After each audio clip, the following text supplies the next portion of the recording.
La révolution égyptienne à présent et son échec, filmé en huis clos dans Clash. C'est un film qui est sorti hier, après Les femmes du bus 678, où le réalisateur dénonçait le harcèlement sexuel en Égypte, son pays. Mohamed Diab nous transporte ici, au Caire, en 2013, un jour d'émeute, au lendemain de la destitution du président islamiste Morsi. Des manifestants de tous horizons, religieux ou non, certains journalistes sont embarqués dans un fourgon de police et ils essaient de s'en sortir, mais tout les oppose. Et l'on comprend l'impasse du printemps égyptien, même si le cinéaste essaye de faire passer un message d'espoir à ses compatriotes.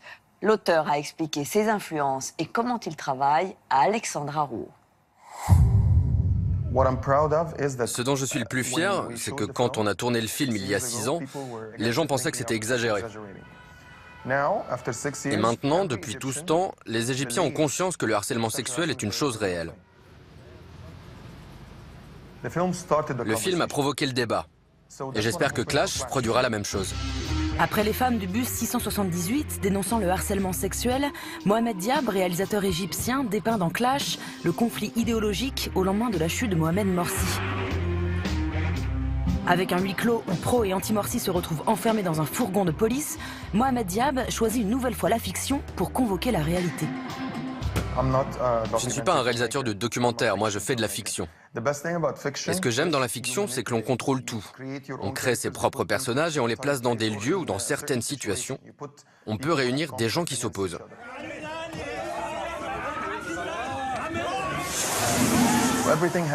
Tout peut être mesuré dans ce genre de film, surtout quand les gens sont divisés. On va se mettre à compter qui est de quel côté, combien sont de ce côté, 8, combien sont de l'autre, 7, donc ce n'est pas juste. C'est vraiment une chose à laquelle les gens sont sensibles.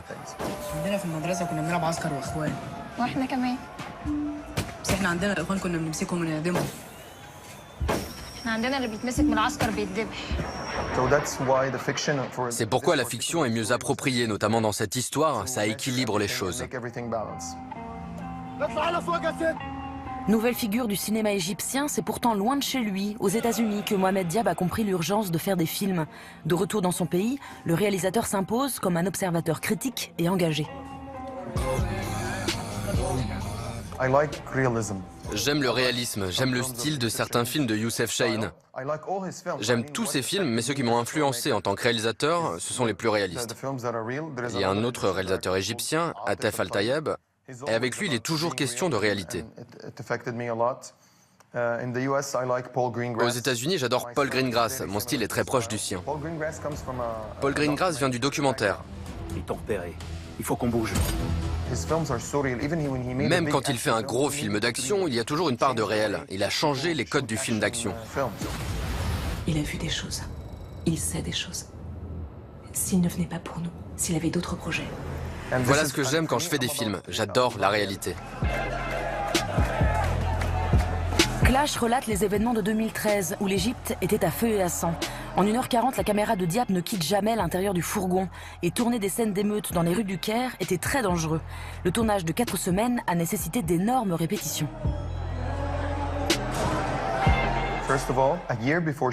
Tout d'abord, 1 an avant de commencer à tourner, nous avons construit une réplique en bois du fourgon de police. Et nous y avons répété pendant 6 mois.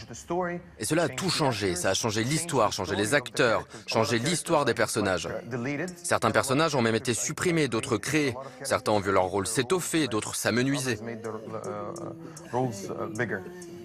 C'était le seul moment où les acteurs étaient autorisés à improviser à l'intérieur de cette réplique en bois. Mais à l'intérieur du vrai fourgon, personne n'avait le droit de faire autre chose que ce qu'on avait répété avant. Au résultat, une photographie impartiale du conflit entre activistes, forces de l'ordre et frères musulmans en Égypte. Au-delà d'un message politique, Mohamed Diab veut avant tout cerner ses contemporains. En fait, ce que j'aime, c'est tout ce qui est très différent de moi. Comme quand je réalise Les femmes du bus 678, je parle des femmes. Et c'est une sorte d'expérience transcendantale. Je n'y connaissais rien, je ne vais pas vous dire que je savais de quoi j'allais parler, non. Je ne savais pas ce que ressentaient ces femmes avant de faire ce film. Et ce film m'a changé. C'est la même chose avec Clash.